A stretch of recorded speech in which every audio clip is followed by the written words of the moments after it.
Alright, Suicide Squad, kill the Justice League. Shall we see if it really is that bad?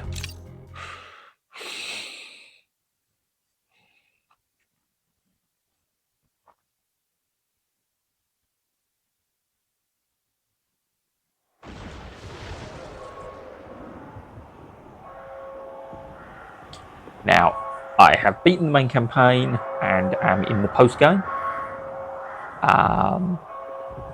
And to give my opinion away straight away, I'm not going to lie, this game has been a fair amount of fun. Doesn't mean it doesn't have its issues.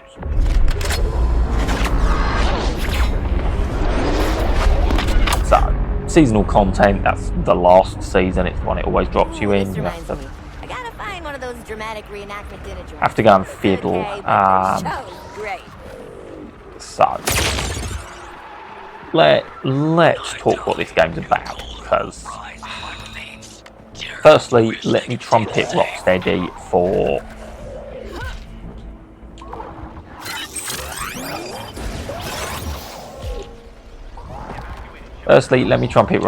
including an offline mode when they stop support for the game. That means the game can live on and isn't reliant on servers, etc. And I am all for that. We lose far too many games to server shutdowns and that sort of thing. And even if they're not the best games in the world, it still sucks that they're gone to history. So, what is Suicide Squad Kill the Justice League? It's a looter shooter. Now, I think a lot of the hate that was geared at this game is because it was Rocksteady. Rocksteady are synonymous with the Arkham series. And, being this big single-player narrative powerhouse that they were. This is a looter shooter. It's designed to be played co-op, although the bots for the online, I'm going to say they have done the bots have been done miraculously well, and I don't have an issue with them. You can completely control their gear, which I love. Customizable bots in multiplayer games are how you make them work single player. I pushed those games before for, not having that.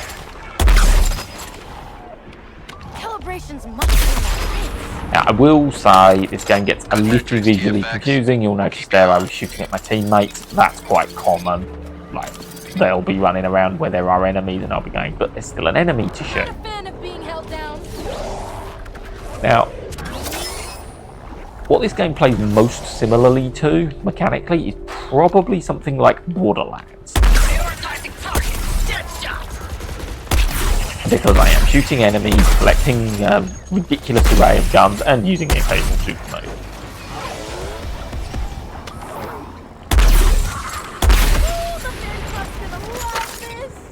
And at the moment I'm just running around the map doing what are essentially busy work side objectives. The movement it's not unfun, but it's a little bit, gets very repetitive. Some characters are actively better in certain situations than others when it comes to movement. And if you're playing as one that isn't particularly great, it's just annoying. It's not like a fun change of challenge, it is just... This would be so much easier if I had free movement. Lawless, who is one of the characters from one of the seasons, is reasonably easy when it comes to movement. Harley Quinn and Boomerang feel really clunky. I really didn't like either of their movement mechanics. King Shark is awesome in combat, but crap for navigating the map. Which, to be fair, is probably on brand for his character.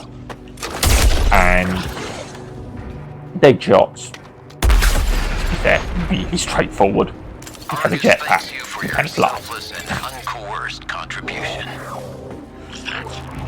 So, what everyone said about the story for this, what everyone we complained about in the story for this, the plot's not great. There's the odd moment in it that made me laugh. but I should state the sort of dynamic between King Shark and Boomerang is something I have a kind of guilty pleasure sense of humour for. I'm aware it's lowest common denominator, but, you know, it got the occasional chuckle out of me. But for the most part, the game is either being really unnecessarily crass, or weird lurching shifts of tone, like whenever Wonder Woman turns up.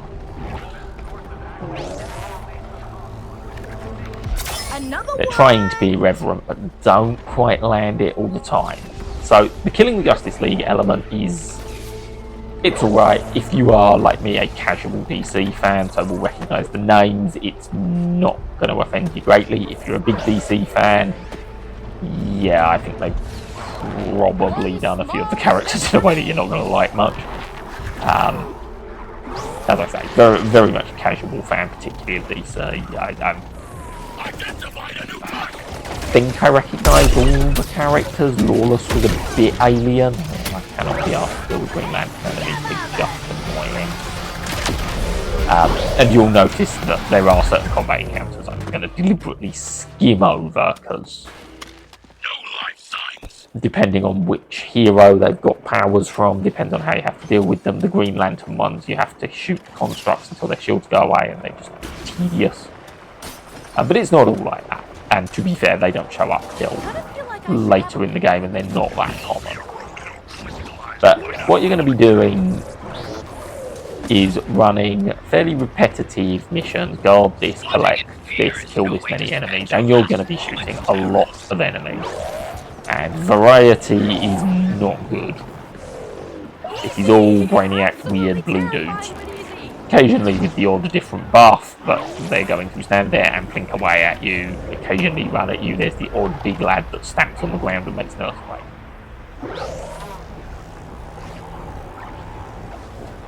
Once you kill the Justice League, you then get to the Brainiac portion, which is, I think, where this game was supposed to come alive, but it kind of failed.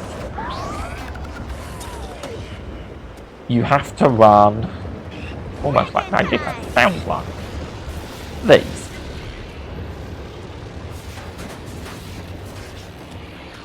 Which will take me to... Work as a team and they won't even get a chance to overrun you. This is going to take me to another world, another universe.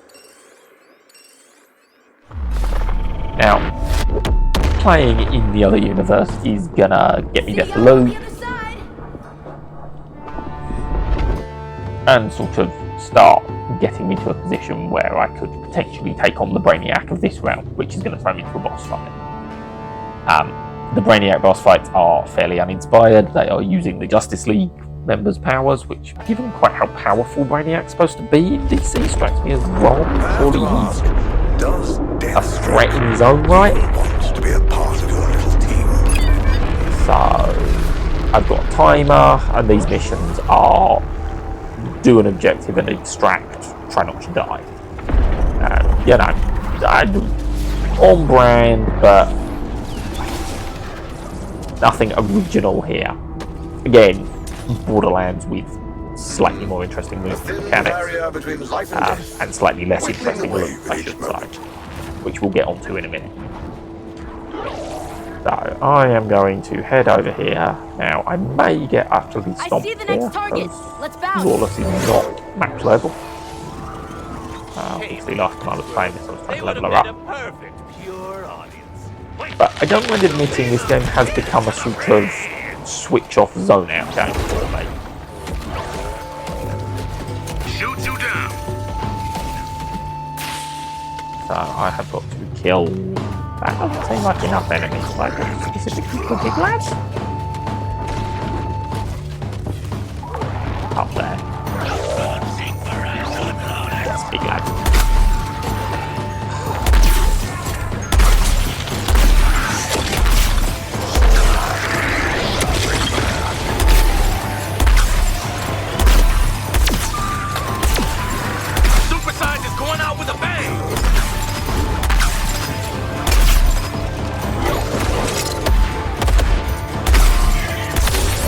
There we go, now I might actually be able to get it. Oh, got him. as you can see, the sort of base movement of this game is just I'm going to spend a lot of time airborne. There's no healing, no auto regen, so there is no point waiting. The only way to do that is melee. Like that.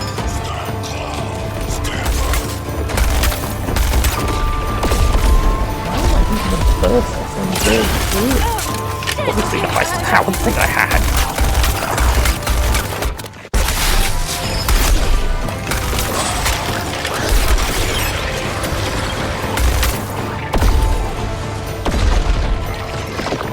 As you can see, I seem to be getting blown to Kingdom Come.